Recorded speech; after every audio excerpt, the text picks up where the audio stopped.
Bonjour à toutes et tous. Donc aujourd'hui c'est un jour spécial. C'est le jour qui commémore la 600e année après le Parinirvana de Djelama Tsongkhapa.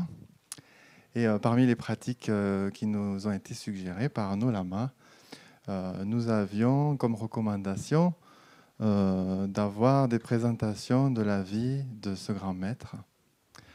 En discutant tous ensemble, on a eu cette idée d'inviter Françoise Wang, qui est parmi nous aujourd'hui, qui a réussi à braver les différentes difficultés de transport pour être parmi nous. Françoise Wang est donc chercheure au CNRS. Elle est aussi pratiquante bouddhiste, c'est comme ça qu'elle voulait aussi qu'on la présente. Et elle va partager avec nous aujourd'hui ses recherches qu'elle a faites très détaillées sur ce grand maître qui était Lama Tsongkhapa. Elle est l'auteur d'un des seuls livres francophones sur ce grand maître. C'est un livre que vous avez certainement croisé à la boutique ou à la bibliothèque, un grand livre jaune avec les tankas, des descriptions de tankas qui représentent la vie de ce maître. Et donc, elle a un peu approfondi ce travail qu'elle avait fait il y a quelques années. 20 ans, tu m'as dit.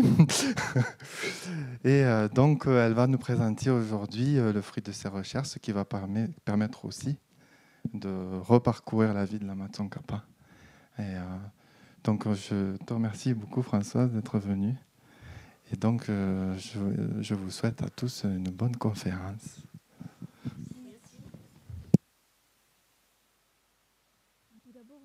Je vous remercie.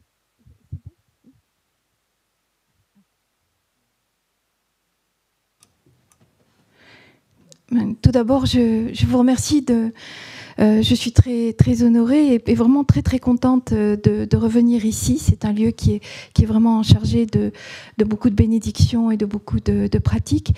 Et c'est un honneur de pouvoir, de m'avoir donné cette opportunité de présenter un petit peu les quelques connaissances que j'ai sur Dje Tsongkhapa. Donc c'est vrai, il y a eu un livre il y a 20 ans. Il y a un nouveau livre qui aurait dû sortir là au mois de décembre, mais qui a pris un petit peu de retard et qui sera donc prêt en janvier, qui est un petit peu plus détaillé. Et donc, je voudrais vous en... Je suis trop proche ? Ouais. Vous me dites, hein.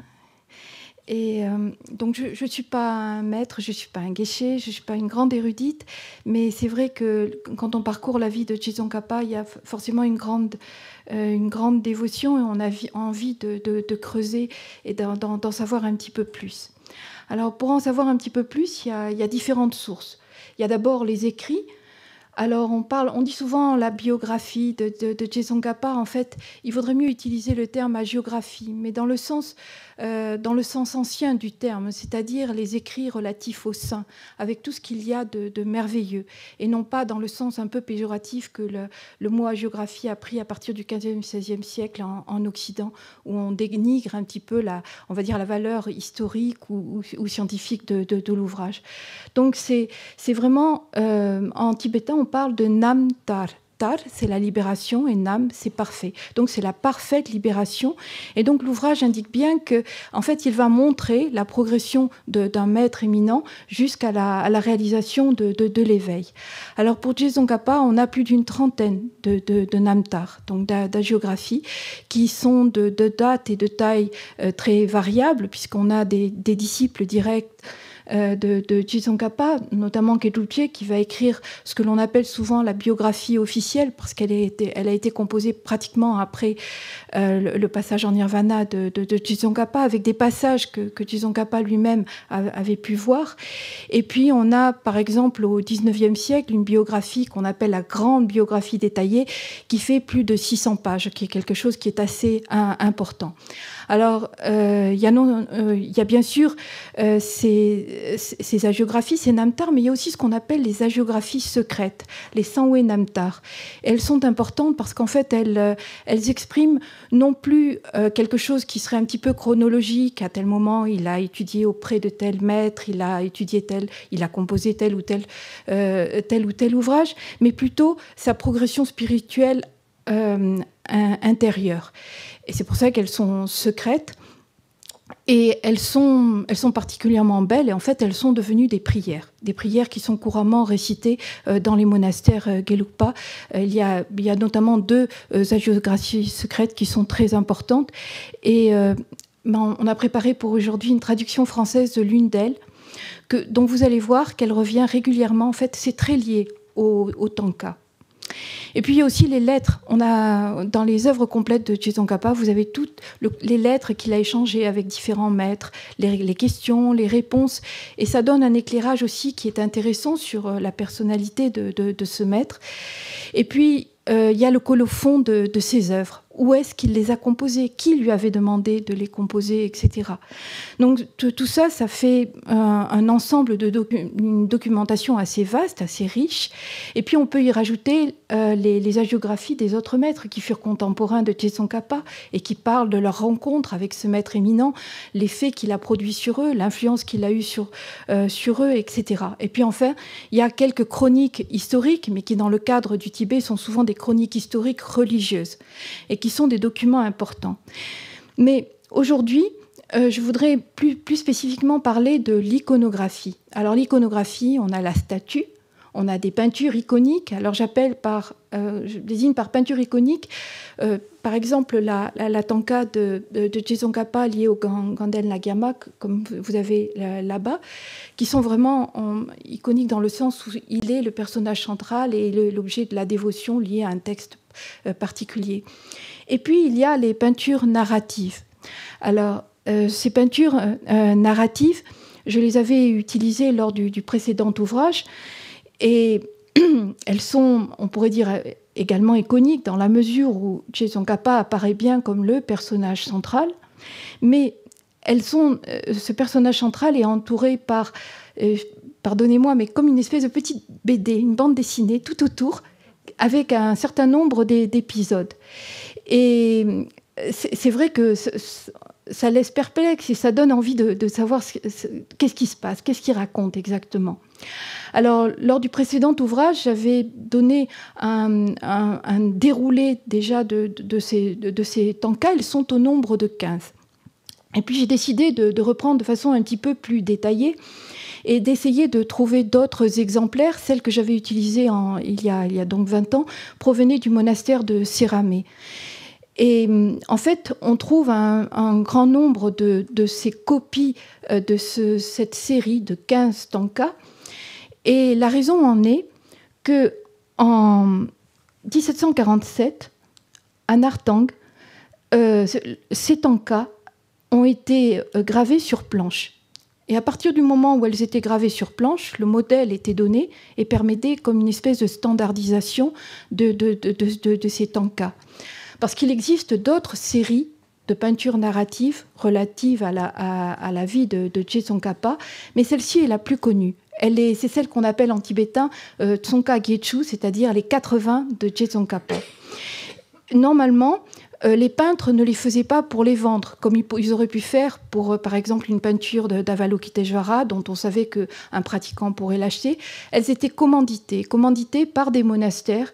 Et normalement, tous les monastères ont une série de ces 15 tankas de la vie de Je Tsongkhapa, qui est, on va dire, la série officielle lorsqu'il s'agit de narrer la vie de ce maître éminent. D'ailleurs, tout à l'heure, Jean-Yves m'a montré dans la chambre des lamas, là-haut, vous avez cette série de 15 tankas. Donc, l'idée était de retravailler sur ces tankas, et puis en même temps, on dit toujours, puisqu'il y avait un modèle, en fait, il n'y avait plus aucune autonomie pour l'artiste. Non. Quand on met ensemble différents exemples de tankas qui partent du même modèle, on voit bien que l'artiste avait la liberté de changer les personnages un petit peu dans la texture. Par exemple, il y en a qui vont montrer qu'il s'agit de Je Tsongkhapa en lui mettant une auréole autour de la tête. D'autres vont changer la couleur de sa peau qui devient plus dorée. Le paysage va changer, etc. Donc, c'était aussi une façon de montrer que malgré les règles, il y avait quand même une création, quelque chose de créatif dans ces tankas qui reste la norme en général pour la vie de Je Tsongkhapa. Mais surtout, ces tankas sont accompagnés de cartouches. vous les voyez ici. Et en fait, ces cartouches, elles sont sur les planches qui ont été gravées en 1747. Donc le texte est bien établi. Et là, en fait, il est probable qu'on utilisait ces planches pour imprimer directement sur la toile et le peintre ensuite appliquait la peinture. Ça signifiait qu'il fallait qu'il recopie les inscriptions. Mais il se trouve qu'au musée de Tibet House à New Delhi, vous avez un set complet qui a été directement imprimé sur de la soie d'or que vous avez ici. Elle est magnifique. L'artiste a appliqué très peu de peinture de façon pastel et de ce fait, les inscriptions sont complètement lisibles. Ces inscriptions, elles s'appuient sur un texte composé par le Jamyang Shepa, vous connaissez peut-être, c'est un maître de l'Amdo, du monastère de Lablang Tashigil, qui est particulièrement vénéré pour ses textes de philosophie, notamment sur les vues philosophiques, etc., mais qui s'est également intéressé donc, à la vie de Je Tsongkhapa et qui a composé un texte bien connu, et c'est à partir de ce texte que les inscriptions ont été établies pour chacun des épisodes. Donc j'ai présenté l'édition des inscriptions, l'édition du texte du Jamyang Shepa avec une traduction en français qui permet de vraiment d'avoir une identification très précise du déroulé des différents épisodes. Alors, maintenant qu'on a établi les sources, eh bien, on va passer à la vie. Et en fait, quand on parle de la vie de Je Tsongkhapa, on ne peut pas ne pas parler de ses vies antérieures. Comme tous les maîtres éminents, il y a des choses qui se sont passées auparavant et qui expliquent ce qu'il y a dans la vie présente. Alors, il y a plus les biographies avancent dans le temps et plus les références à des vies antérieures et surtout à des prophéties sont nombreuses. Je ne vais pas toutes vous les raconter, mais il y en a une qui est très importante.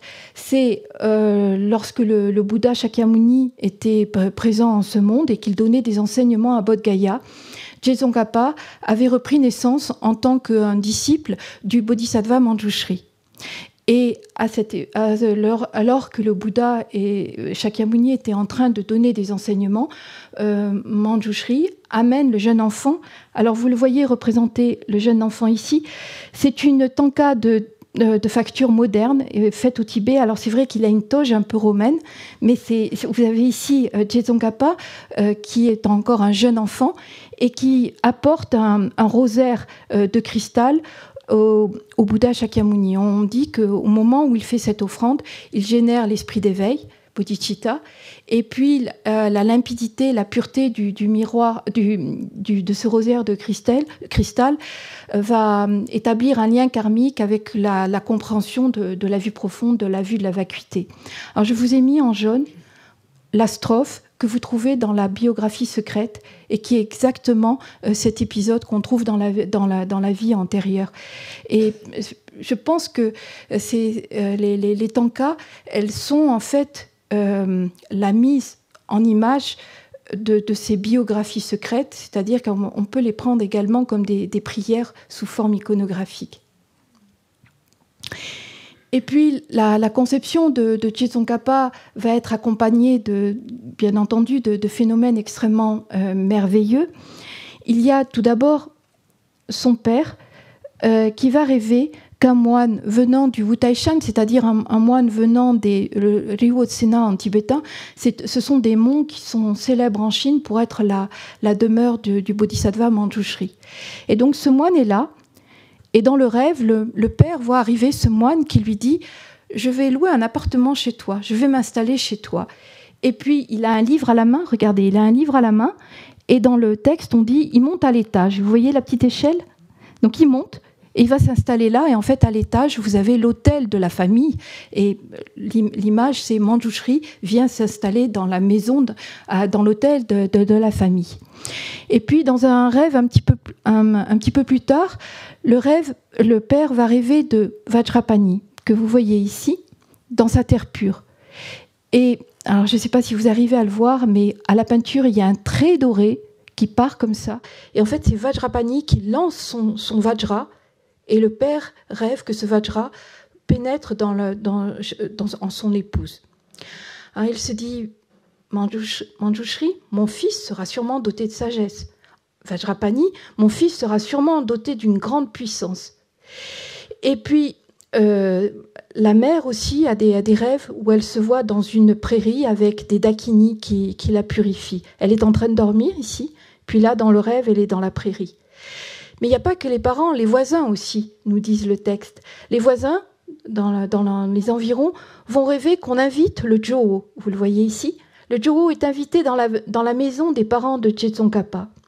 Et puis, dit le texte, il voit aussi le soleil et la lune en même temps, et les étoiles. Il y a plein de phénomènes merveilleux.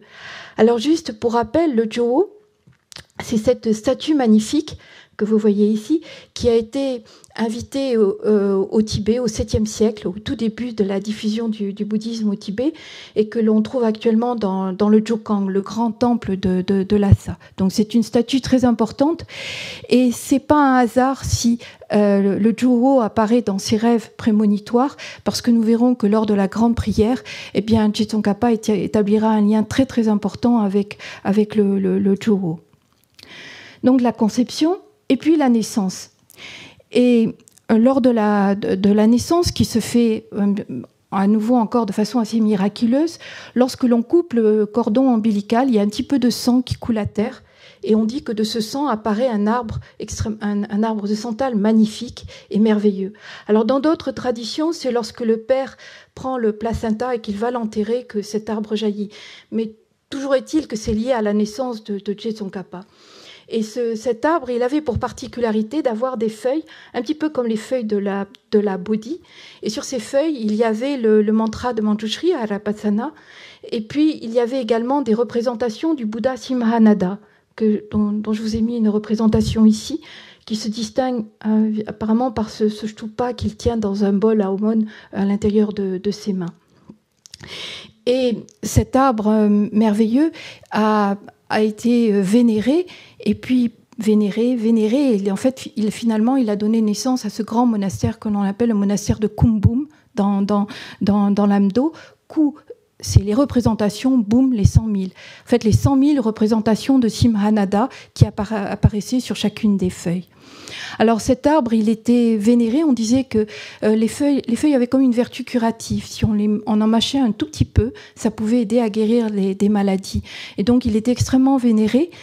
Et en fait, au XVIIIe siècle, vous avez cet empereur mandchou, Qianlong, qui est qui était un grand dévot du bouddhisme tibétain et qui avait une dévotion toute particulière pour Tsongkhapa, puisque à l'intérieur de la cité interdite, il y a une quarantaine de chapelles de culte tibétain dans la partie personnelle des empereurs. Et à l'intérieur de ces chapelles, vous en avez au moins 3 ou 4 qui sont entièrement dédiées à Tsongkhapa. Donc il y avait une dévotion très forte de ce côté-là. Et Qianlong va demander à ce qu'on lui fasse apporter les feuilles de l'arbre de Kumbum. Elles sont toujours conservées dans une boîte où il y a toutes les inscriptions qui expliquent comment c'est arrivé à Pékin. Sauf que maintenant, c'est au musée de Taipei, vu l'histoire un petit peu mouvementée de la Chine. Donc ça... la réputation de ces feuilles, de cet arbre, qui était liée à la réputation de Tsongkhapa lui-même, a gagné toutes les régions du Tibet, de la Mongolie, de la Chine et de l'Empire mandchou. C'est un enfant assez exceptionnel et ses parents en sont bien conscients. Et lorsqu'il a 3 ans, il se trouve que le 4e Karmapa, Rinpoche Dorje, est de retour de Chine, qui à l'époque était l'Empire mongol. On va parler de la Chine pour faciliter les choses. Et il revient de la cour impériale mongole et son chemin passe par cette région de l'Amdo. Et donc les parents en profitent pour amener leur jeune enfant, rendre hommage à ce grand maître qui est le 4e Karmapa, qui était tout jeune encore. À l'époque, il a 22-23 ans, parce que quand il part à la cour mongole, il a à peine 20 ans. Il était encore tout jeune. Et donc c'est à ce moment-là qu'il prend les vœux de fidèle laïque auprès du 4e Karmapa, qui lui donne à ce moment-là un nom spécifique, mais on va dire que c'était déjà et qui prédit qu'il sera semblable à un 2e Bouddha.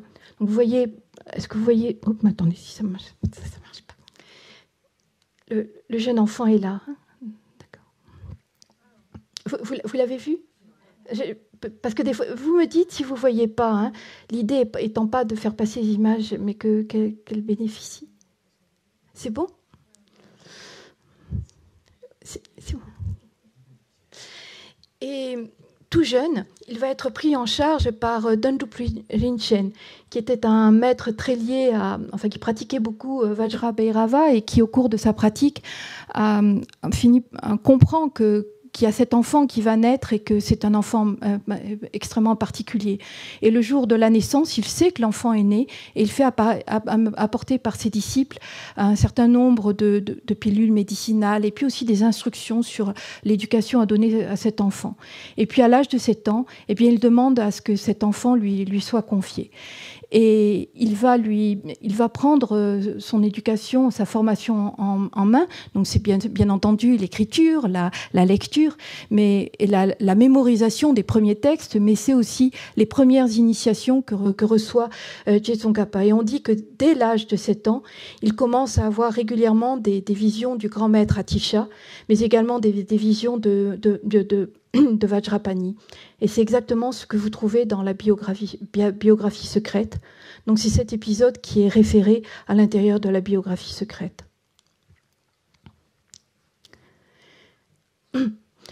Et puis, le grand départ. Alors je dis le grand départ parce que imaginez, Je Tsongkhapa est né dans la région, on va dire, de Kumbum, qui est là, avec Sining, pour ceux qui connaissent un petit peu, et le lac Kokonor. On est dans la grande province tibétaine de l'Amdo. Et il veut partir dans le Tibet central, parce que le Tibet central, c'est là où il y a les grands centres de savoir. Il y a 21 000 kilomètres. C'est-à-dire, d'après la biographie, mettra pratiquement 1 année. Alors, il y avait des routes, et d'ailleurs, il part avec une caravane de marchands. En pointillé, vous avez les différentes routes commerçantes qui existaient à partir de Kumbum. Celle-ci était plus courte, mais elle passait par les grands plateaux du nord du Tibet qui sont glaciales. Où, on gagne du temps, mais peut-être pas la santé. Et donc, il va faire un détour par le Kham, passer par Gyokundo, Derge. Il arrive à Chamdo, où il prophétise la fondation de ce grand monastère. Et puis, il arrive enfin à Jigung, le monastère de Jigung qui est là. Donc, plus d'1 année.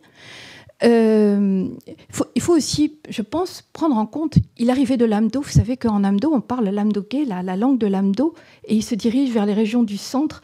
C'est un petit peu comme s'il y a 200 ans, un Breton avait dit je vais aller étudier à Marseille ou dans le Languedoc. Et il y avait quand même une différence de langue, même s'ils pouvaient arriver à se comprendre. La langue de l'Amdo est très différente de la langue du Tibet central. Donc il part quand même. C'est vrai, il faut en tenir compte qu'il y a ce que l'on appelle la langue du Dharma, le Chökyi, qui est quand même relativement standardisé parmi les religieux tibétains. Mais c'était quand même un voyage, c'était une véritable aventure. Et dans la biographie, on dit que Je Tsongkhapa, qui à l'époque avait 16 ans, était, malgré la difficulté, malgré le fait de quitter son maître auquel il était très attaché, le maître de son enfance, on dit qu'il avait la même joie et la même ferveur que le roi des oies sauvages quand il voit au loin un lac couvert de lotus épanouis. Donc on dit qu'il y avait vraiment cette ardeur, cette ferveur. Et puis en fait, ce qui va caractériser, je trouve, la vie de Je Tsongkhapa, c'est cette quête. Il a envie d'approfondir, il a envie d'apprendre, etc. Et une des biographies le compare à un bodhisattva qui pleurait toujours. Vous avez peut-être entendu parler, Sara Prarudita. Son histoire est contée dans la Prajna Paramita, dans la version 8000 vers. Et c'est un bodhisattva qui en fait passe son temps à être en quête, à chercher. Il passe à travers beaucoup de difficultés, mais jamais il n'est enfin si, parfois il est découragé puisqu'il pleure, mais jamais il n'abandonne et il continue. Eh bien, d'ailleurs, Je Tsongkhapa composera une poésie magnifique, un éloge de Sara Prarudita, et je pense que c'est pas un hasard. Il a un petit peu ce côté. Ah, j'avais mis en gros, juste pour qu'on ait une idée des distances. En fait, il traverse pratiquement tout le Tibet du nord au sud. Quand vous prenez l'ensemble de la Chine, vous voyez la distance énorme qui était parcourue. Vous me direz, il n'était pas le seul. Et puis de toute façon, quand les grands maîtres tibétains allaient en Inde, c'était pas non plus une affaire facile. Donc ils étaient prêts à... Des fois, nous, on hésite à faire 8 heures d'avion, mais quand même, ils n'hésitaient pas à faire des mois, des années de voyage. Alors, sa formation, pour simplifier les choses. Alors, comme tout ce qui simplifie, ça déforme un petit peu, mais j'ai pensé que ce serait intéressant. On peut distinguer 2 grandes périodes dans la vie de Je Tsongkhapa. C'est la formation dans la voie des paramitas et puis l'approfondissement des tantras. Alors, ça semble chronologique. Ça ne veut pas dire que pendant qu'il se formait dans la voie des paramitas, il n'avait pas d'enseignement sur les tantras. Ça ne veut pas dire non plus que quand il pratiquait les tantras, il avait complètement abandonné la voie des paramitas. C'est juste des prédominances. À certains moments, il y a un effort, une énergie et du temps plus important qui est consacré à telle ou telle chose. Et en fait, je trouvais que ça correspondait bien au cheminement qu'on trouve dans le Lamrim et qui est indiqué dans le fondement de toutes les qualités, c'est-à-dire il faut d'abord établir cette base des paramitas avant de se lancer dans les tantras. Alors, la formation dans la voie des paramitas, eh bien, c'est essentiellement l'étude des textes indiens, les grands traités indiens. On parle souvent du bouddhisme tibétain en mettant en exergue la partie tantrique, la partie rituelle, la partie tantrique. Mais c'est oublier toute cette formation extrêmement approfondie qui est faite sur les shastras, sur la philosophie, non seulement sur les sutras, mais également sur les traités qui ont été écrits par les grands érudits indiens. Je vous fais mal aux oreilles peut-être, hein, je ne me rends pas compte. Ça tape, c'est pas de problème, mais ça tape quand on parle.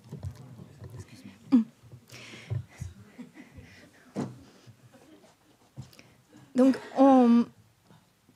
j'ai une petite voix, donc j'ai toujours peur qu'on ne m'entende pas, donc c'est pour ça que je m'étais rapprochée du micro. Donc, on distingue en général 5 grands domaines d'études actuellement. Il y a ce qu'on appelle Parchin, c'est-à-dire essentiellement basé sur l'ornement des réalisations du protecteur Maitreya, l'Abhisamaya Alamkara, qui est en fait... Quand on prend toutes ces grandes recensions des sutras de la Prajnaparamita, le sens évident, c'est bien entendu la vacuité, la compréhension de la vue excellente. Mais il y a ce qu'on appelle le sens caché, et ce sens caché, en fait, c'est la description de la progression des différents degrés qui permettent de mener à l'éveil. Et en fait, on a parfois décrit l'Abhisamaya Alamkara comme une encyclopédie ordonnée de la voie. On y trouve tout, et à quel moment est-ce que c'est utile, à quel moment on doit le mettre en pratique. Et donc, l'Abhisamaya Alamkara était vraiment ce qu'on pourrait appeler un texte de base de la philosophie bouddhique, de la philosophie religieuse bouddhique. C'est un des points, on parle de Parchin dans les textes, c'est-à-dire le résumé de Paraltuchimba, c'est-à-dire Prajnaparamita. Et puis il y a l'Abhidharma, tout ce qui a trait à la phénoménologie. Et puis Pramana. Alors Pramana, on peut le traduire comme logique, parfois on le traduit comme connaissance valide. En anglais, on dit souvent épistémologie, mais en français, l'épistémologie a un sens un petit peu différent. Il vaudrait mieux parler de gnoséologie. Mais c'est un terme un petit peu... On va partir sur la logique et la connaissance valide, d'accord ? Et puis, il y a les Vinayas, règles monastiques. Alors, à cette époque, c'était les 4 grandes disciplines. Et on parlait des kashipas, on ne parlait pas encore des geshe, on parlait de celui qui a maîtrisé les 4, shi, parole, kashipa. Mais pour autant, on étudiait aussi beaucoup le Madhyamika, donc les traités de Nagarjuna, d'Aryadeva, de Chandrakirti, etc. Donc, ce n'était pas structuré comme on le connaît maintenant en ces 5 grands domaines d'études, mais ça restait quand même la base. Il y a quelque chose qui s'est perpétué jusqu'à nos jours et qui existait déjà en grande partie à l'époque de Je Tsongkhapa. Alors, les études, quand on regarde les tankas et même quand on lit la biographie, il y a quelqu'un qui m'a dit c'est un peu monotone. Il va là, il apprend ça. Il va là, il apprend ça. Il va là, il apprend ça. Mais je pense qu'il faut aller au-delà de ça et essayer de voir derrière tous les efforts de l'étudiant, c'est-à-dire la mémorisation des textes. C'était parfois 16 ou 18 folios par jour, ce qui est quelque chose d'énorme. La réflexion, bien entendu, et surtout les débats. Et quand on regarde les tankas, on voit très régulièrement représenter Je Tsongkhapa en train de débattre. Est-ce que vous le voyez avec son rosaire accroché au bras? Et puis la méditation. Alors cette formation, elle est comment dire, on a les retraites d'été, les retraites d'hiver, les sessions de débat. Et au cours de quelques années, ça peut paraître monotone, mais quand on regarde une carte de géographie, on s'aperçoit que c'est quelque chose de formidable. Parce que j'ai essayé de donner les mesures. Ici, vous avez environ une semaine de marche à raison de 18 km par jour. Donc ici, on arrive pratiquement à un mois. Or, Je Tsongkhapa, au cours entre 1373 et 1377, de 17 à 20 ans, il va d'abord quitter Drikung, et puis il part à Dewachen, où il reste 2 ans. Et ensuite, il va notamment à Nartang, à Chalou, à Sakya, à Namri. Et puis il revient à Kurmolung. Et puis il revient finalement à Nartang. Et puis il repart à Lhasa, etc. Et pour des périodes de 3 mois, il faisait parfois des voyages de plus d'1 mois. Et c'est sans cesse. Et en fait, si on regarde de cette façon, on se dit, mais c'est pas possible, il était tout le temps sur les routes. Et sa sainteté, le Dalai Lama disait, quand on regarde les compositions, il y a 18 volumes d'œuvres de Je Tsongkhapa, on se dit, mais il a dû passer son temps à écrire. Quand on regarde ses enseignements, on se dit, mais il a dû passer son temps à enseigner. Quand on regarde ses voyages, on se dit, mais il était constamment sur les routes. Il y a quelque chose d'assez merveilleux. Et c'est à cette époque, alors qu'il est encore tout jeune, qu'il va rencontrer son maître, qui sera un de ses maîtres principaux, qui est le maître Rendawa, qui vient du monastère de Sakya, qui était extrêmement réputé pour sa compréhension du Madhyamika, mais également pour l'Abhidharma. Très jeune, on est en 1378, il a tout juste 20 ans, il va composer son premier texte, L'Océan d'éloquence. Alors, c'est pas son œuvre, on dit, les spécialistes, c'est pas moi qui le dis, les spécialistes disent c'est pas son œuvre la plus mûre, il n'a pas encore la maturité qu'il aura déjà, mais on voit déjà l'érudition qui commence à se dessiner clairement chez Je Tsongkhapa. Et alors qu'il est donc en pleine formation auprès de différents maîtres, mais c'était quelque chose qui était assez fréquent, parce que quand on lit la biographie, en fait, il va à tel endroit, il rencontre le maître, mais il le rencontre ensuite à un autre monastère. Donc c'était la tradition à cette époque d'aller d'un monastère à l'autre, des monastères Kadampa, des monastères Sakyapa, des monastères Kagyupa, des monastères Trikungpa.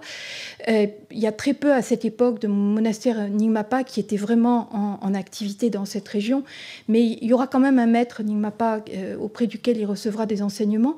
Mais on a vraiment, il est en pleine recherche, il puise à tous les lieux de savoir qui existent à cette époque.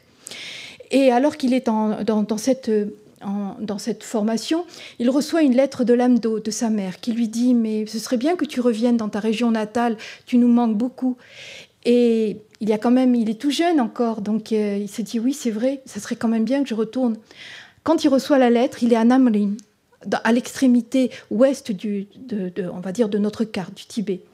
Et puis il se dit « C'est bon, je pars dans Lamdo. » Et il fait... Alors moi, je l'ai mis à vol d'oiseau, mais plus d'1 mois de voyage, il arrive dans la région de Meldro, et là, il prépare des pratiques dont il pense que ça pourra être utile dans sa région natale, etc. Et puis tout d'un coup, il se dit, mais si je pars, jamais je reviendrai, je coupe toute ma formation, je vais faire plaisir à ma mère, mais si je continue ma formation, c'est tous les êtres que je pourrais aider. Donc il pèse le pour, le contre, et finalement il dit, bien, je n'irai pas. Alors il n'y va pas, la biographie dit que c'est quelque chose qui ne prend pas, enfin c'est pas quelque chose de joyeux, mais en même temps c'est quelque chose qui est raisonné et qui est profond. Et il envoie, en quelque sorte pour compenser, une peinture de lui-même à sa mère. Et cette peinture, elle est très importante. En tibétain, on appelle ça les nga dandrawa, c'est-à-dire des peintures qui sont comme moi. C'est-à-dire, ce sont des peintures qui ont été faites du vivant de la personne. Il les voit et dit « Ah oui, c'est bien moi, ça me ressemble ». Donc, c'est des peintures qu'on appelle « ça me ressemble ». Elles sont chargées de bénédictions parce qu'elles ont été faites du vivant de la personne. On en verra une autre tout à l'heure pour Atisha. Donc, il envoie cette peinture à sa mère et la biographie dit que quand elle déroule la peinture, le portrait de son fils lui dit « Maman ». Et c'est comme si son fils était venu. Et il donne également des indications, et ça c'est très important, pour qu'on continue à développer le petit site qui s'est construit autour de l'arbre de Kumbum. Et le monastère de Kumbum est en train de commencer à prendre vie. En fait, il ne connaîtra la taille qu'on lui connaît qu'à partir du XVIe siècle, avec le troisième Dalai Lama, quand il part vers les Mongols, vers Altan Khan, qui justement lui donnera son titre de Dalai Lama. Il passe par là et c'est lui qui va donner des directives pour qu'on agrandisse le site de Kumbum. Alors, il a déjà des étudiants, il est tout jeune, mais parmi ses premiers étudiants, je n'ai pas résisté au fait de vous mentionner Tsako Nawang Dakpa. On le connaît tous parce que c'est à lui qu'est adressé le texte « Les trois principes du chemin ». Vous savez, dans la dernière strophe, il est dit « Fils ». Et Je Tsongkhapa s'adresse à lui, et c'est quelque chose qu'il a composé spécifiquement pour lui. Et Tsako Nawang Dakpa est parmi les tout premiers étudiants, alors que Je Tsongkhapa n'a pas la renommée qu'il aura par la suite. C'est un grand érudit, mais il a déjà attiré vers lui ce jeune seigneur. En fait, c'est le fils d'un obro ou d'un grand seigneur du Kham qui est venu à Lhasa avec ses serviteurs, et lui et ses serviteurs vont devenir des disciples très proches de Je Tsongkhapa. On le retrouvera durant ses premières années. Il est vraiment celui qui accompagne Je Tsongkhapa partout. Et puis, il y a cette formation dans la poésie. La poésie tibétaine est fortement influencée par la poésie indienne, et un type de poésie dont on dit qu'elle est structurée parce qu'elle est extrêmement ornementée. Elle s'appuie sur l'ouvrage de Dandin du VIIe siècle, le miroir de la poésie. Et Je Tsongkhapa va s'initier. Et en fait, il va écrire par la suite des œuvres qui sont magnifiques au niveau poétique, d'une qualité littéraire extrêmement grande. Et dans certains colophons, il signe « Moi, Je Tsongkhapa, le poète ». Donc il y a cette qualité qu'il revendique aussi, qui n'est pas quelque chose, même si on pourrait dire c'est une science de ce monde, une science un petit peu profane. En fait, la poésie, et vous le savez, par les chants spirituels, les ghouls, etc., est un moyen de transmettre un message spirituel très, très important.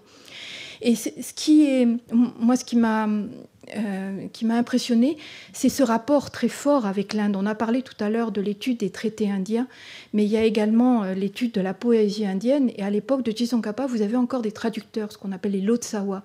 Des Lotsawa qui ont été au Népal ou au Cachemire, qui connaissent encore le sanskrit. Et il y a encore cette présence de la culture indienne très très forte, même au XVe siècle. Ça sera remis en avant après sous le 5e Dalai Lama, mais il y a vraiment une imprégnation de cette culture, de la culture tibétaine de façon générale par l'Inde. Et suite à son approfondissement de la littérature religieuse et également de la poésie, il a des visions de Sarasvati. Est-ce que vous voyez Je Tsongkhapa qui est représenté ici, en train de joindre les mains, et Sarasvati qui est la déesse de la parole, la déesse de l'éloquence.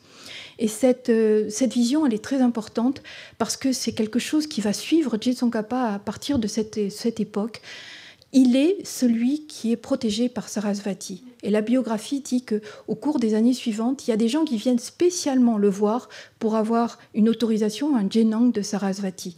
Et ce sera notamment le cas du grand maître Lama Umapa, qui demande spécifiquement une Jenang de Sarasvati.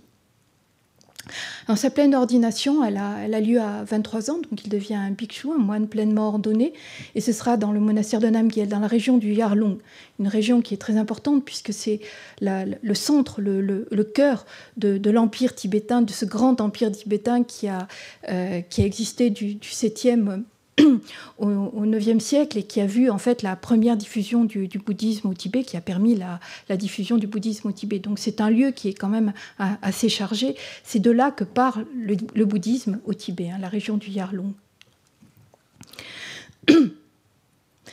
Et Tsongkhapa maintenant rentre dans un petit peu plus de 25 ans, il va avoir une trentaine d'années, et il y a un point qu'il faut spécifier.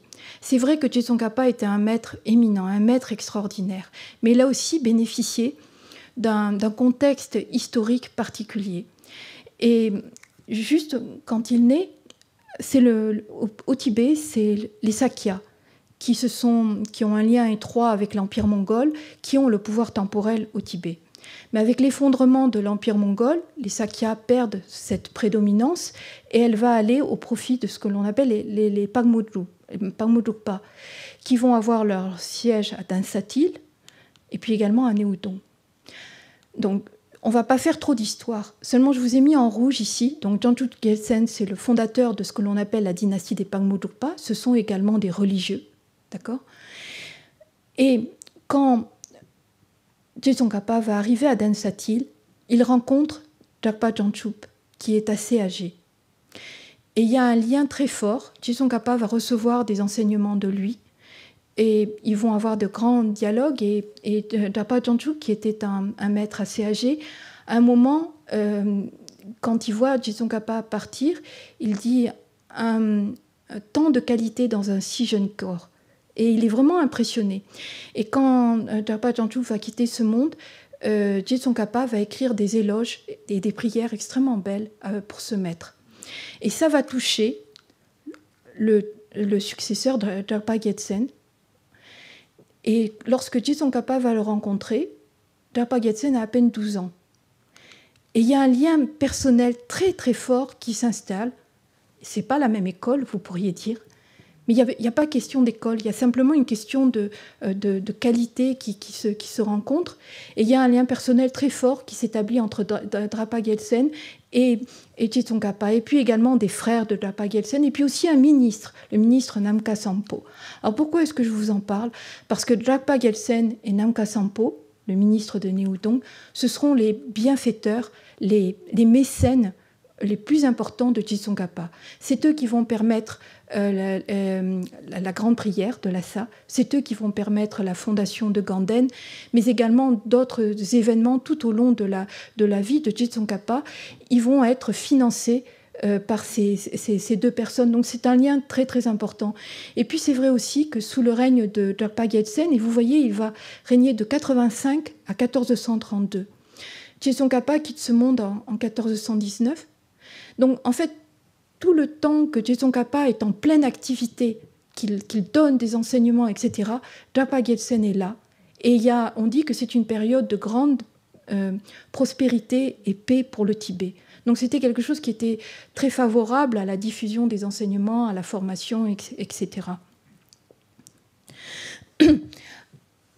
Suite,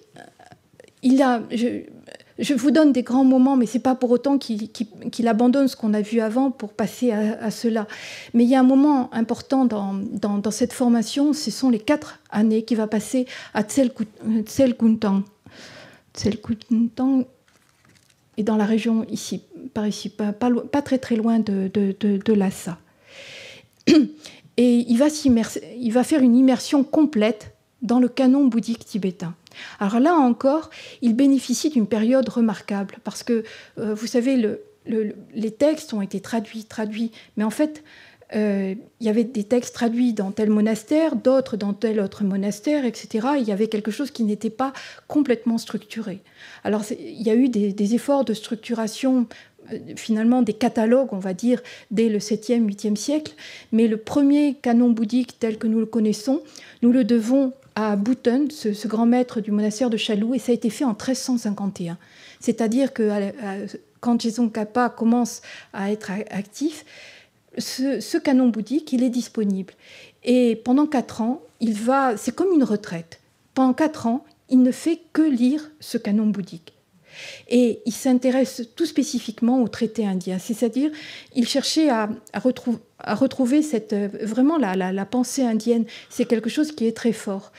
Et cette retraite intensive, elle est simplement coupée de temps en temps par des nyunais, des retraites de jeunes au Jokang, avec Tsako, le disciple de Tsako Nawandakpa, celui pour lequel il a rédigé les 3 principes du chemin. Et cette période très intensive, elle va résulter en la composition du rosaire d'or. Et jusqu'à de nos jours, le rosaire d'or, c'est vraiment le commentaire de référence sur l'Abhisamayalankara. Il va passer 3 ans pour l'écrire, mais on voit qu'il maîtrise son sujet. Il y a des citations de différents textes, etc. Et c'est vrai que quand vous lisez le Grand Lamrim, on est quand même impressionné par le nombre de citations à des traités indiens, à des sutras, à différents types d'ouvrages indiens. Et ça, on le doit en fait à ces 4 années d'immersion dans le canon bouddhique. Puis, autre événement assez intéressant, en 1388, il a donc 32 ans. Il est dans un monastère et puis il raconte la vie des maîtres éminents. Donc vous voyez même à cette époque, raconter les hagiographies faisait partie aussi des enseignements. Et puis il parle d'un maître du passé qui, lors d'une seule session, avait réussi à enseigner 11 textes. Et ses disciples lui disent « Mais et vous seriez capable d'en faire autant ?» Il dit « Peut-être, oui. » Et puis il dit « D'accord. » Et il choisit 15 textes. Alors pendant 20 jours, il prépare, et c'est une session qui va durer 3 mois. Et la journée était divisée en 15 sessions, et à chaque session, il enseignait un texte particulier. Et puis comme il y en avait 2 qui étaient un petit peu courts, ils ont été terminés plus vite que les autres. Alors il a dit, ça fait rien, on en rajoute 2 autres. Donc on arrive à 17 textes.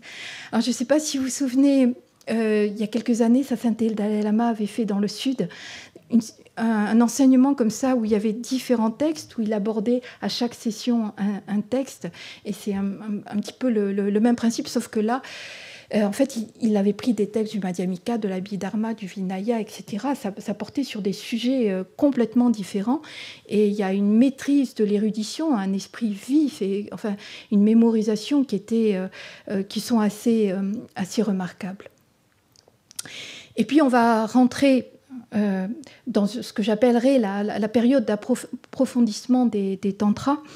Alors, vous allez dire, c'est elle qui a décidé un petit peu comme ça de dire, avant il y a les paramitas et puis après il y a les tantras. Par exemple, Tuten Jigpa, dans sa récente biographie en anglais, parle à un moment d'un passage, il se passe quelque chose, on change. Et en fait, je vous ai parlé tout à l'heure des 15 tankas, mais il existe d'autres séries de tankas. Et il y a une autre série de tankas qui change complètement la façon de représenter Tsongkhapa à partir du moment où on passe dans cette période d'approfondissement des tantras. Donc c'est quelque chose, à mon avis, qui est fort. On a vraiment cette base des paramitas. Et puis ensuite, là, vraiment, il s'engage profondément dans les tantras. Enfin, peut-être que je me trompe, mais il me semble ça tiendrait le coup. Et cet approfondissement des tantras, il va avoir un élan particulier avec la rencontre du maître Umapa. Le maître Umapa, finalement, il va pas visiblement, d'après la biographie, il ne passera que 2 années auprès de lui. Mais c'est un maître qui va jouer un rôle extrêmement important dans la progression spirituelle de Tsongkhapa, parce que ce maître, depuis tout jeune, avait la possibilité d'entrer en contact avec Manjushri. Il venait de l'Amdo, lui aussi, comme Tsongkhapa. Il était gardien de troupeau, et on dit que naturellement, il avait le mantra de Manjushri qui sortait de son cœur par moments alors qu'il était tout jeune, et des visions de Manjushri qui lui apparaissaient sans qu'il arrive à les contrôler. Puis finalement, il a étudié, il a réussi à contrôler ces visions, et il vient voir Tsongkhapa pour avoir une autorisation de Sarasvati. Et à ce moment-là, le dialogue va commencer, et on dit que le maître Umapa sert de traducteur pour Tsongkhapa auprès de Manjushri. Tsongkhapa est toujours en quête d'une compréhension parfaite de la vacuité, et donc il pose des questions, et par l'intermédiaire de Lama Umapa, Manjushri répond. Et ça va être quelque chose de fondamental dans la vie de Tsongkhapa, et ils vont faire des retraites. Alors, j'ai pas résisté, c'est assez parfois c'est assez naïf. On nous dit, ils font la retraite ici, tous les deux, et ils prenaient leur repas ensemble, mais ils méditaient dans des cellules séparées. Alors, vous allez dire, bon, ils prenaient leur thé ensemble, oui, et alors ? Mais alors, en fait, il apparaît que, et ça on le voit dans d'autres biographies de maîtres, que lors des retraites, c'était ces périodes de prise au moment du thé ou au moment des repas qu'il y avait énormément de dialogues et énormément de messages qui passaient. Et alors qu'ils font cette retraite, Je Tsongkhapa se dit, mais peut-être que si moi aussi je pratiquais avec ferveur par rapport à Manjushri, je viendrais d'obtenir une vision directe et je ne serais plus obligée de passer par Lama ou Mapa comme intermédiaire. Et donc il pratique conformément aux instructions de Lama ou Mapa. Et c'est là qu'apparaît sa première grande vision, la vision d'abord de Manjushri. Et puis il va ensuite avoir des visions beaucoup plus complexes par rapport à Vajrayabhairava en héros solitaire.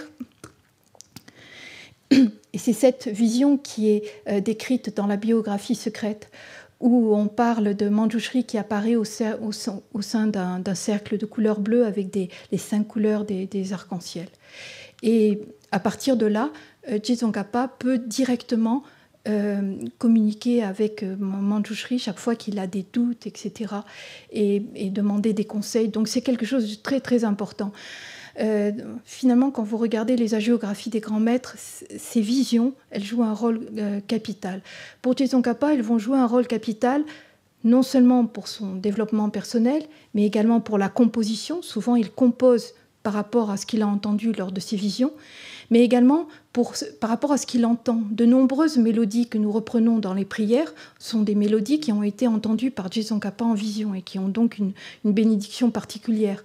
Et même au niveau de l'iconographie, on le verra tout à l'heure, par exemple les 35 Bouddhas de contrition, il va les voir directement et expliquer de façon précise les mudras, les couleurs, etc. Donc ces visions sont extrêmement importantes. Et puis il continue son approfondissement, notamment auprès de maîtres qui étaient des disciples directs ou très proches du maître Bhutan de Chalou. En fait, j'aurais pu également parler de son apprentissage dans le monastère de Jonang, qui était célèbre pour le Kalachakra, mais il a étudié auprès des maîtres du monastère de Chalou, le Kalachakra, Chakrasamvara, etc. Je ne peux pas vous mettre tous les maîtres, j'ai donné que quelques-uns, notamment le maître Kyumbole, qui était le successeur de Bhutan. Et avant de le rencontrer, Je Tsongkhapa fait 2 rêves extrêmement incroyables. Le premier rêve, il rêve qu'il voit sur un trône un maître extrêmement, avec une prestance magnifique. Puis ce maître se lève avec le Vajra et la cloche et il tourne, il fait la danse du Vajra autour de Je Tsongkhapa et ensuite il prononce des mantras et il bénit Je Tsongkhapa et il se réveille. Et puis, quelques jours plus tard, il fait à nouveau un rêve, il voit à nouveau ce maître sur un trône précieux et quand il s'approche, ce maître dégage les vêtements de sa poitrine et Je Tsongkhapa voit directement le cœur du maître et à l'intérieur du cœur, il y a des mantras qui tournent. Et dit la biographie, il peut pratiquement lire les mantras qui sont dans le cœur et qui tournent. Et ensuite, il ira voir ce maître qui lui donnera de nombreux enseignements tantriques. Il va étudier également auprès de ce Yogi Kensang, qui est également un disciple indirect de Bhutan. On le voit là, vous voyez, il a le Vajra et la cloche, et il est en train d'apprendre à manipuler, comme nous essayons de les manipuler, le Vajra et la cloche. Donc il apprend également à dessiner les mandalas, etc. Et puis... À l'occasion de ces visions, Manjushri lui dit « Maintenant, il faut que tu partes pour une grande retraite. » Et puis il lui dit « Tu partiras avec 8 disciples particuliers. » Et il lui donne le nom des disciples. Ils sont 8. Alors, ils sont à Kyormolung et ils décident de partir à Ulka. Donc, il y a la rivière à traverser. Alors, ils fabriquent eux-mêmes leurs bateaux. Vous savez, ces bateaux tibétains en peau de bête. Et puis, ils partent, dit le texte, comme des ascètes, comme des renonçants. Ils n'ont plus rien. Ils partent vraiment en retraite extrêmement stricte. Alors, c'est une retraite qui est essentiellement la purification. c'est-à-dire l'offrande du mandala, les prosternations et la récitation de cette prière que nous connaissons tous, aux 35 Bouddhas de contrition et de confession. Et dit la biographie, Je Tsongkhapa va se prosterner 100 000 fois vis-à-vis de chacun des 35 Bouddhas. Donc on est de l'ordre de plusieurs millions de prosternations. Et il en est de même au niveau des mandalas. Et Je Tsongkhapa en a le bout des doigts complètement abîmé à force de frotter les coudes également, parce que c'est sur de la pierre, ils n'ont rien. Et donc il y a vraiment une énergie. C'est un grand maître, on pourrait se dire, il déploie une énergie considérable dans des pratiques de contrition. Et les visions apparaissent. Cette pratique est très importante. Vous voyez, vous avez 3 strophes de la biographie secrète qui sont consacrées à ces visions. Alors, vous avez les 35 Bouddhas qui vont apparaître, le Bouddha Amitayus. Vous avez également le protecteur Maitreya, assis à l'occidental, ce que l'on appelle la posture excellente, le Besajara Guru, le Bouddha de médecine. Donc, vous avez des visions assez incroyables. Là, c'est une autre. Vous avez les tormas qui sont installés. Est-ce que vous voyez Je Tsongkhapa qui offre le mandala avec ses disciples? Et puis, il y a cette vision qui part avec les Bouddhas qui apparaissent dans le ciel. Purification des actes, mais il y avait également l'accumulation de mérites. Cette accumulation. Ah oui, il va continuer cette retraite.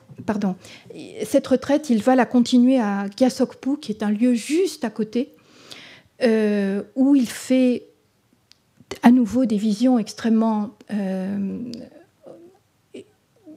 vraiment remarquables. Il a cette vision où Manjushri lui apparaît, et puis il y a une épée qui sort du cœur de Manjushri et qui va directement dans le cœur de Je Tsongkhapa, du nectar coule à flot. Et bien entendu, il a une félicité extrêmement grande qui se développe en lui.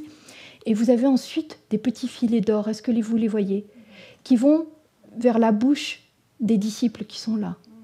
Alors tous ouvrent la bouche, mais certains ont le filet d'or, d'autres ne l'ont pas. Alors il y a toute une glose, tout un commentaire par rapport à ça. Et bien entendu, on trouve une strophe consacrée à cela dans la biographie secrète de cette indissociabilité entre Manjushri et Je Tsongkhapa.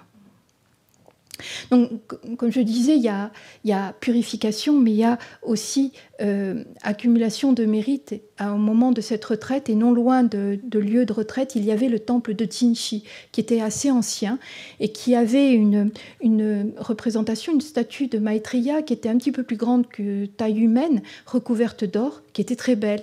Mais à cette époque, elle était tombée un petit peu en ruine. Les oiseaux venaient, il y avait des saletés d'oiseaux sur la statue, les peintures étaient abîmées, le temple était un petit peu pas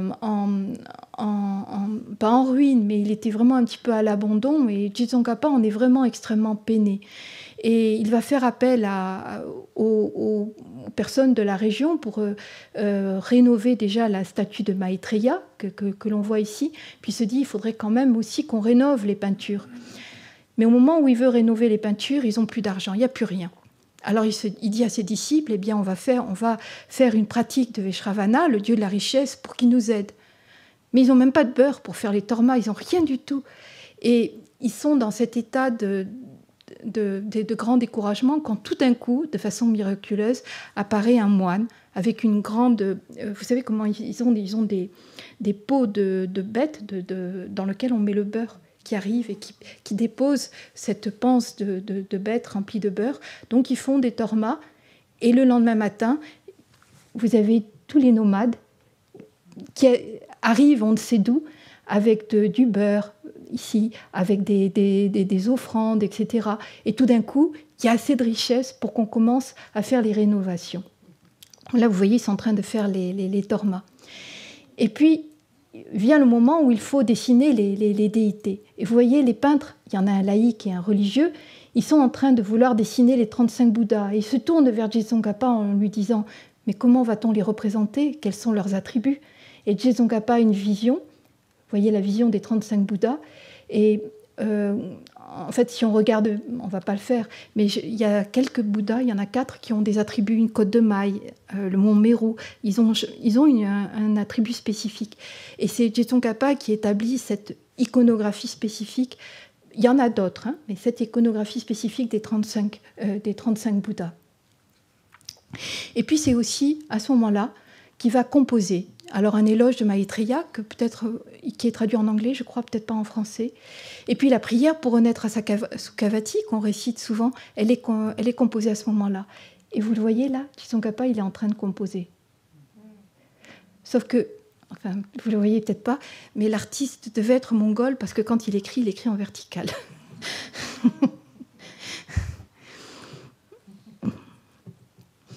Et puis il va rencontrer en 1395 le yogi du Lodrak. Le Lodrak, c'est une région au sud du Tibet. Et ce yogi, on dit qu'il était à la fois Kadampa, à la fois Nyingmapa. Et surtout, il a un lien très fort avec Vajrapani, au point que quand les 2 maîtres vont se rencontrer, Je Tsongkhapa voit au loin Vajrapani qui vient vers lui, et le yogi voit Manjushri qui vient vers lui. Donc il y a une représentation très, très nette de cela. Et ce yogi, en fait, lui donne des enseignements extrêmement variés, puisqu'on a le Shiksha Samuchaya de Shantideva, on a des initiations de Vajrapani, des initiations de Mahakala, entre autres. Mais surtout, il y a un enseignement Kadampa sur la voie progressive. Et vous savez qu'après Atisha, la voie progressive, elle s'est divisée en 3 branches. Et en fait, c'est avec Je Tsongkhapa que ces 3 branches sont à nouveau réunies en une seule. Et donc, le yogi du Lodrak, c'est un des maîtres auprès desquels il obtient l'une de ces branches. Puis il y aura d'autres maîtres qui lui permettront ensuite de les réunifier en une seule transmission. Et puisqu'on parle du Lamrim, c'est également l'époque où il va pouvoir lire le Tenrim de Dolungpa. Dolungpa est vécu au XIe siècle, c'est également, donc on est dans cette tradition Kadampa. Tenrim, ça ressemble à Lamrim. En fait, on trouve rim, les degrés. Lam, c'est la voix, donc les degrés de la voix. Ten, c'est l'enseignement. Tenrim, c'est les degrés de l'enseignement. Vous allez dire, ça ressemble un petit peu. Mais la conception de l'ouvrage, si elle est très proche, et également une présentation graduée de la voix, si j'ai bien compris, si je ne me trompe pas, ne prend pas en compte les 3 types de pratiquants, comme il y a dans le Lamrim. Alors on trouve 10 chapitres qui recoupent un petit peu, on pourrait dire un petit peu, on retrouve des éléments du Lamrim, mais la structure est différente. Et le point de vue aussi est différent. Alors l'image est très belle. Vous avez Je Tsongkhapa qui, quand il entend que le Tenrim va arriver, vous voyez, vous avez des moines qui amènent les livres ici, il tient absolument à aller l'accueillir avec des bâtons d'encens, lui-même. Et ensuite, il lit, vous avez tous les ouvrages qui sont déposés derrière lui, il les lit, il lit le Tenrim et il donne un enseignement à ses disciples. C'est 6 ans après qu'il va composer le Lamrim. Et puis, à nouveau, une retraite, toujours dans la même région de Lka, donc très à l'est sur notre carte. Et cette fois-ci, il a une vision où lui apparaissent Nagarjuna et puis ses fils spirituels, qui sont en grande discussion, en débat sur la voie, sur le chemin. Et puis parmi eux, Buddha Palita, donc un des fils spirituels, un des disciples de Nagarjuna, se lève et il a dans les mains un livre, un poti, un livre en format indien, et il bénit la tête de Je Tsongkhapa.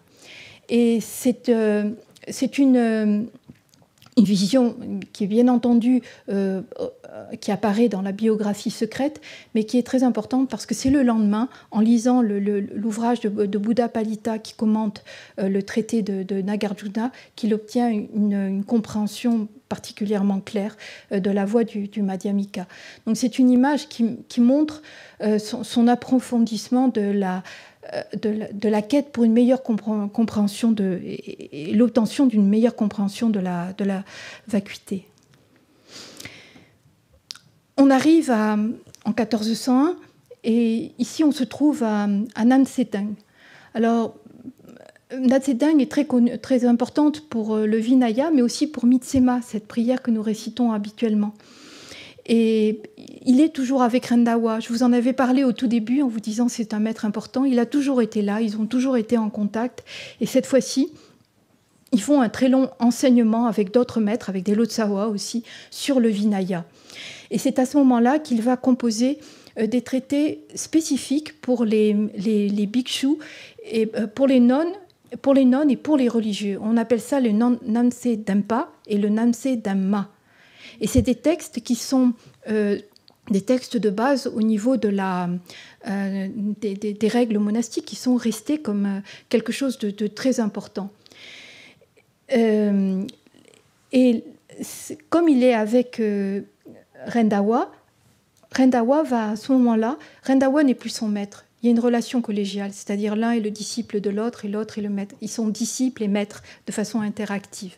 Et Rendawa, pour témoigner de sa vénération vis-à-vis de celui qui était avant son disciple, écrit ce texte. Et Je Tsongkhapa va le changer et va le renvoyer en hommage à Rendawa. D'accord ? Non, je me suis trompée.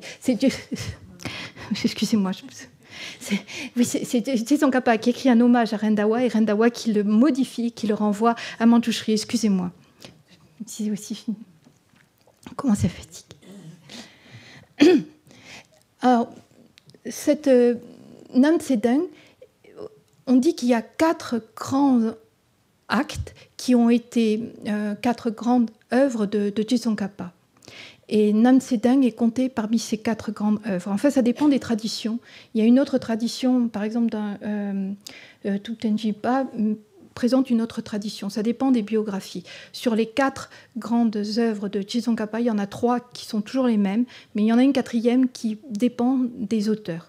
Suivant certains auteurs, ça c'est un acte très important parce qu'en fait, il remet de façon plus stricte l'ensemble des règles monastiques. C'est une des activités très grandes de Je Tsongkhapa.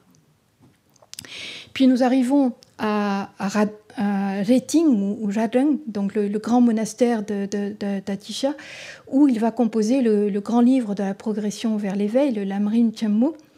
Et c'est quelque chose qui se fait à nouveau avec des visions qui sont décrites ici.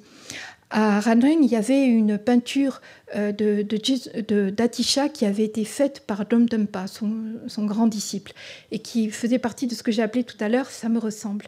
Donc elle était chargée de bénédictions, et Je Tsongkhapa va faire des requêtes, des prières auprès de cette peinture, et Atisha va apparaître. Entre autres, il y a une vision assez complexe et à la fin de cette vision, Atisha met sa main sur la tête de Je Tsongkhapa et lui dit « œuvre pour l'enseignement et je t'aiderai ». Et ça, c'est pris comme une stimulation, une incitation, une exhortation à composer le grand Lamrim.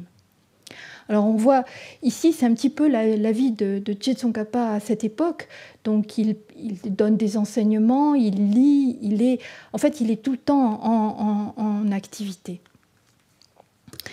Et sa réputation a été bien plus loin que les provinces du tibétaines, puisqu'elle est arrivée jusqu'en Chine. Alors les Mongols ont été renversés, c'est maintenant une dynastie proprement chinoise qui règne, avec l'empereur Yongle. Et il invite de grands maîtres en Chine, pas simplement Je Tsongkhapa, mais notamment Je Tsongkhapa va faire l'objet de plusieurs invitations. Ici, c'est la première invitation. Et Je Tsongkhapa n'a absolument pas envie d'y aller. La biographie est assez... on montre Je Tsongkhapa disparaît, il est parti en retraite, il ne veut pas les rencontrer. Et c'est le seigneur de la région qui intervient, qui dit « mais si, quand même, il faudrait peut-être les rencontrer ». Et ils apportent des trésors magnifiques et ils font des requêtes extrêmement émouvantes pour que Je Tsongkhapa reparte dans leur pays, mais il refusera. Et ce n'est que 6 ans plus tard, lors d'une nouvelle demande de l'empereur de Chine, qu'il acceptera d'envoyer son disciple Shakya Eshe, qui à son retour fondera le monastère de Sera. Alors juste pour le détail, cette peinture a été faite par des Tibétains, donc les envoyés chinois sont représentés comme des Mandchous. avec le chapeau, c'est typique, le chapeau avec des plumes de paon. Ici, ça a été fait par des artistes chinois, donc ils ont vraiment le bonnet du mandarin chinois. Voilà, c'était juste un petit détail. Et on arrive à la mise en place de l'établissement de la grande prière, le Menlam Chemu. Alors cette grande prière, elle célèbre les miracles du Bouddha Shakyamuni à Shravasti. C'est pas la première fois que Tsongkhapa célèbre cet épisode de la vie du Bouddha. En fait, tout au long des années précédentes, régulièrement, à ce moment précis, on le voit déposer de grandes offrandes, etc. Mais là, il a décidé de donner une ampleur considérable. Alors, les miracles de Shravasti, quand on regarde la biographie du Bouddha Shakyamuni, il y a deux versions. Dans la version, on va dire, Pali, ce sont des miracles qui vont durer moins longtemps, mais qui sont aussi célèbres. Le Bouddha fait apparaître du feu par la partie supérieure du corps et de l'eau par la partie inférieure. Si vous avez un jour l'occasion d'aller au musée Guimet à Paris, vous avez des représentations magnifiques. Puis aussi, il va se dupliquer. Donc ça, c'est plutôt dans la tradition pali. Mais dans la tradition qui est suivie au Tibet, et qui était donc en Inde aussi, on dit que ça dure 15 jours. Et à chacun de ces 15 jours, vous avez un roi qui offre un repas, et parce qu'il y a des débats entre le Bouddha Shakyamuni et ce qu'on va appeler des non-bouddhistes, et une joute de miracles. Et là, je vous ai juste mis la photo du premier miracle. Il vient de recevoir le repas du roi Prasenajit, et puis il a son cure-dent, et il prend son cure-dent, il le met en terre, et un arbre magnifique apparaît qui est là. Je ne sais pas si vous arrivez à voir l'arbre magnifique qui est censé être là. Et donc il y a 15 jours, avec à chaque fois un donateur spécifique. Eh bien, c'est exactement le même modèle qui va être repris pour la grande prière. 15 jours, avec à chaque fois un donateur spécifique et des œuvres très très belles. Et on a un inventaire, ou comment dire, un rapport très précis de ceux qui ont donné, un petit peu comme à l'époque du Bouddha Shakyamuni, ce qui s'est passé, etc. Et ça existe. Il y a un disciple de l'époque, on a même 2 rapports qui permettent de savoir exactement ce qui s'est passé. Alors, le grand moment de cette fête, c'est quand Tsongkhapa va offrir un diadème en or au Jowo, un diadème en argent à la statue d'Avalokiteshvara à 11 têtes et 1000 bras, qui se trouve également au Jowo, et également un diadème en argent dans la statue d'Akshobhya qui se trouve à Ramoche. Alors, en même temps, tout autour, vous avez des étendards, des tormas, des lampes, il y en a partout. Et quand on lit la biographie, ils disent que même la nuit, il faisait jour. Et le texte dit que les étoiles ont eu tellement peur de voir toutes ces lumières qu'elles sont parties se réfugier dans l'océan, on ne les voyait plus. Il y a des descriptions qui sont vraiment très, très belles. Et donc pendant 15 jours, les tormas chaque jour sont refaites. Donc c'est de la farine, vous savez, les tormas, tout est distribué aux personnes, aux indigents de la région. On donne à manger au point que les gens n'ont plus faim. Il y a des lumières et les gens tournent, d'après la biographie, 24 heures sur 24, avec un petit peu moins la nuit, mais il y avait des gens toute la journée. Sur cette représentation, on voit bien, pour ceux qui sont allés à Lhasa, vous savez qu'il y a une stèle qui est là, et la biographie dit bien qu'à côté de la stèle, il y avait 2 immenses tormas qui étaient là, et puis une lampe à beurre carrée qui faisait 5 mètres chaque côté faisait plus de 5 mètres, et qui était entièrement remplie de beurre, et dans chacune des 4 directions, on avait mis des mèches. Donc c'était quelque chose de magnifique. Donc là, on le voit bien ici. On voit ici l'Akshobhya de Ramoche. Puis ici, on devine Avalokiteshvara, 11 têtes et 1000 bras. Et puis, bien entendu, il va y avoir des visions extrêmement grandes à cette occasion. On a un yogi qui, à ce moment-là, dit... il fait un rêve, puis il voit une grande femme, une dakini, qui tout d'un coup, dans son rêve, arrive et puis embrasse le Jokang comme ça. Et il lui dit « Mais qu'est-ce que tu fais ?» Elle dit « C'est parce qu'il y a l'incendie qui arrive. » Et le lendemain, le matin, le grand carré qui était là, on n'avait pas mis assez de beurre. Et les mèches commencent à partir. Et en fait, il y a un incendie qui se déclare.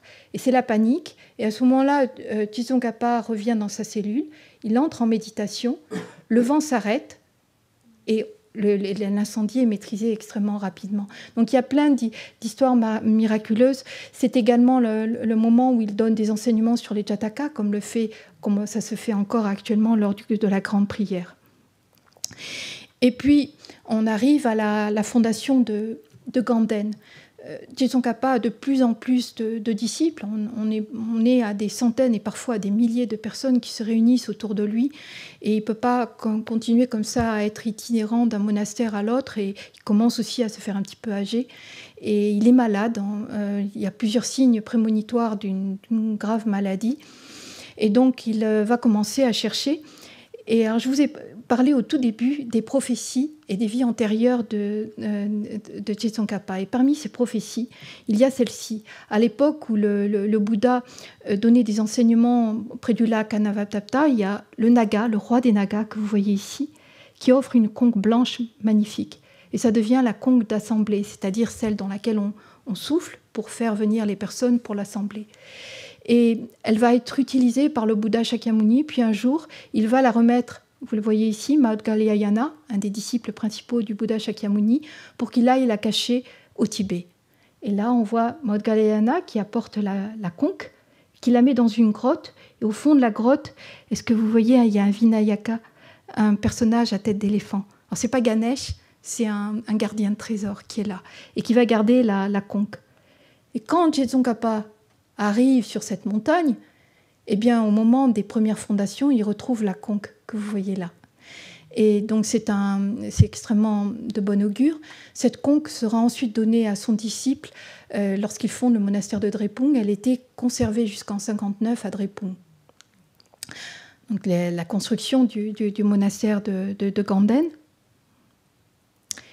Et puis, on va entrer dans une période extrêmement importante pour les compositions sur les tantras et la pratique même de Tsongkhapa. Et il y a des visions liées au Guhya Samaja qui sont particulièrement importantes. Et j'ai pris 7 tankas parce que vous l'avez dans la biographie, on dit que vous avez clairement vu la déité principale du mandala de Manju Vajra, qui vous donnait le vase précieux empli de l'eau issue des discussions de Dharma entre Manjushri et Maitreya. D'accord ? Et en fait, il a cette vision donc, du mandala. Et puis, en dessous du mandala, il y a Maitreya et Manjushri qui sont en discussion. Et à ce moment-là, il y a la déité principale du mandala qui lui donne un vase précieux et qui lui dit « Ce vase précieux, il a été rempli de l'eau au moment où Atisha enseigné et où il y avait ces discussions entre Maitreya et Manjushri. Donc c'est un vase qui est chargé d'une eau qui a pris plein de bénédictions puisqu'elle est issue de ces conversations. Et il lui donne, et c'est une façon de lui dire, c'est toi qui seras en fait, tu maîtriseras les enseignements. Cette tanka, elle est très importante parce qu'on trouve exactement la strophe de la biographie secrète qui est là. Et c'est pour ça que je dis qu'il y a un lien très très fort entre ces tankas et le texte. Les tankas, elles étaient la mise en image d'une prière extrêmement belle. Elles pouvaient servir de support de méditation et véritablement de dévotion. Et puis, dans une vision suivante, il a Button, le maître Button, l'omniscient Button, dont nous avons déjà parlé, qui lui donne le texte du Guhya Samaja. Et cette vision, elle est un petit peu comme un déclic qui va pousser Tsongkhapa à écrire et il va vraiment composer des textes de référence sur les commentaires du Guhya Samaja, notamment sur les 5 degrés de la phase d'achèvement du Guhya Samaja. C'est vraiment des textes extrêmement profonds. Et cette vision, elle joue un rôle très comme stimulateur, où c'est un peu comme si on lui donnait une autorisation. Maintenant, je peux écrire. Mais la maladie va commencer à se faire sentir. Il avait eu plusieurs prophéties comme quoi sa vie serait courte. Mais en 1413, il arrive à surmonter cette maladie au cours d'une méditation extrêmement profonde par rapport à Vajrabhairava, qui va lui permettre, donc là encore vous l'avez dans la biographie secrète, avec les démons. Je ne sais pas si vous arrivez à voir les démons qui sont attrapés par les gardiens, les dharmapalas, les gardiens de l'enseignement qui attrapent les démons par le nez. Enfin, les descriptions et l'iconographie est assez forte.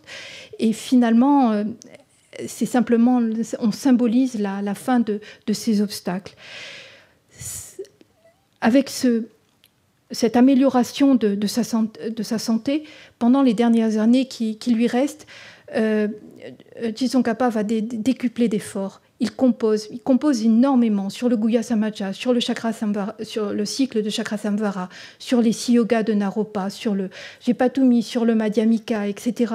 Mais la liste, elle devient, on dirait, ça s'intensifie de plus en plus. Et en même temps, il y a les fondations.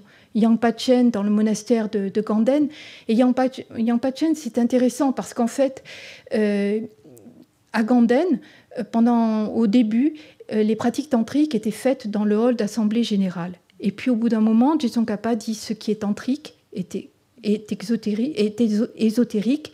Et donc, il n'est pas bon que des moines qui n'ont pas reçu l'initiation passent dans la salle d'assemblée, que des personnes qui ne sont pas initiées puissent avoir accès à ces enseignements. Et donc, à l'intérieur de l'enceinte de Ganden, il fonde Yangpa-chen. Alors, les consécrations, la fondation, tout ça est accompagné de phénomènes merveilleux. Et toujours, les biographies sont assez strictes là-dessus. Les fondations sont faites selon les règles du Vinaya, extrêmement précises pour la taille des cellules, etc. Puis, juste à cette époque, il y a un de ses disciples qui fonde le monastère de Drepung. Donc, on a déjà Ganden, Drepung. Sera viendra bien plus tard, donc les 3 grands sites Gelugpa. Et puis parmi les grands derniers disciples qu'il rencontre dans les dernières années de sa vie, il y a Gedun Drup, qui sera reconnu de façon posthume, vénéré de façon posthume comme le premier Dalai Lama, celui qui va fonder le monastère de Tashilhunpo. Donc ces dernières années sont extrêmement intenses. Il donne beaucoup d'enseignements et souvent il fait venir des laïcs, chose qu'il ne faisait beaucoup moins auparavant. Il élargit son auditoire. Et puis c'est le nirvana, donc le passage en nirvana, donc qui va se faire par donc en méditation et la réalisation du corps de Dharma. Et là, c'est accompagné de phénomènes vraiment merveilleux. On dit que les derniers temps, quand il pouvait difficilement marcher, il était sur un palanquin. Alors, mon image n'est pas très claire, mais il y avait toujours un arc-en-ciel qui était devant le palanquin quand il se déplaçait. Et on entendait, juste avant qu'il meure, juste avant qu'il quitte ce monde, on entendait des tambours divins, on voyait des dakinis par moments, etc. Donc il y a beaucoup de choses magnifiques qui se sont passées à ce moment-là. Et juste pour terminer, je voulais juste vous lire la biographie, ce qui se passe. Au matin du 25e jour, juste avant les premières lueurs de l'aube, Tsongkhapa revêtit les 3 robes monastiques et s'assit sur son coussin de méditation en position de Vajrasana. Maintenant, le corps bien droit, il plaça ses mains en mudra de méditation et lorsque les premiers rayons de soleil illuminèrent le ciel, il s'absorba progressivement en méditation. Lorsque l'énergie grossière se fondit dans l'énergie subtile, son visage perdit pendant quelques instants un peu de son teint lumineux. Mais tout de suite après, sa figure eut l'éclat de la pleine lune et il eut l'apparence d'un être céleste dont chacune des parties du corps émet de la luminosité. Sa chair ne s'avachit pas, ne se ramollit pas, ne se creusa pas le moins du monde. Même les rides qu'il avait auparavant avait pratiquement disparu, ne laissant que de légères traces. Son corps émettait une luminosité d'une grande intensité. Certains la virent orange, d'autres jaune pâle, d'autres dorés.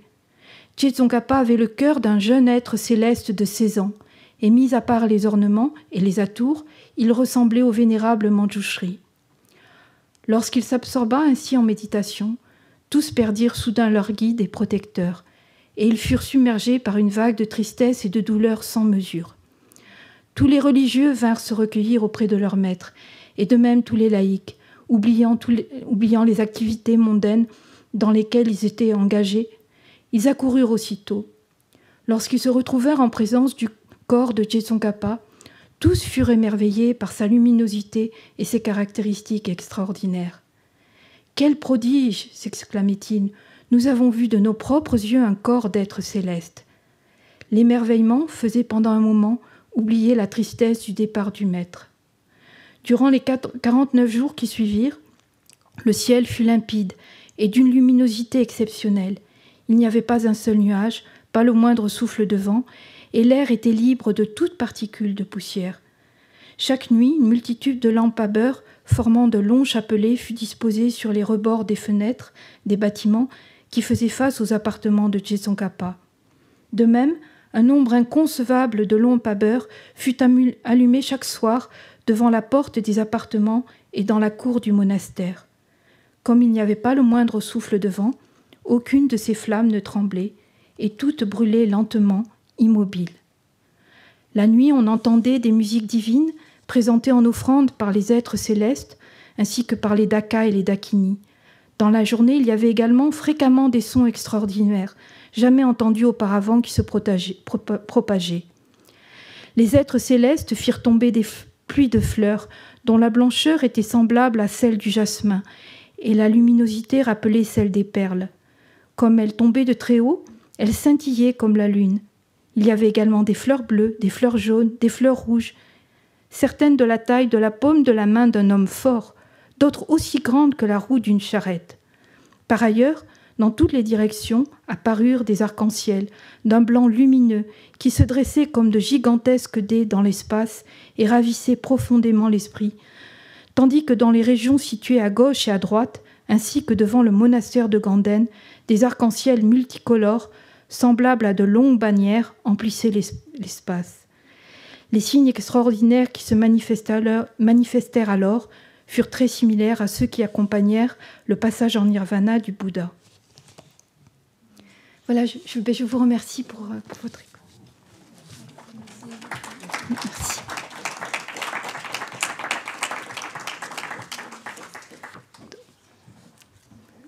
Donc, il y a un livre qui est en préparation, enfin, qui devrait sortir en janvier, de plus de 400 pages, qui reprend un petit peu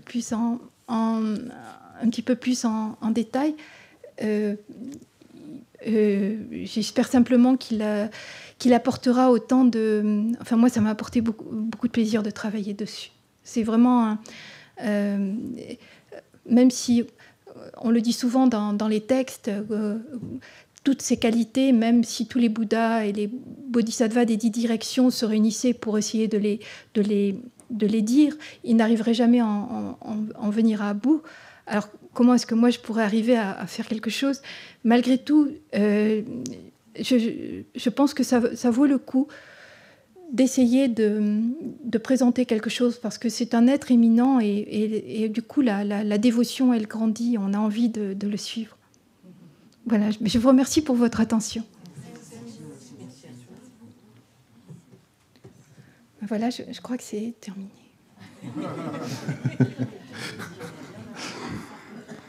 On t'aurait bien écouté un peu plus encore. Je te remercie beaucoup pour cette présentation brillante et très inspirante.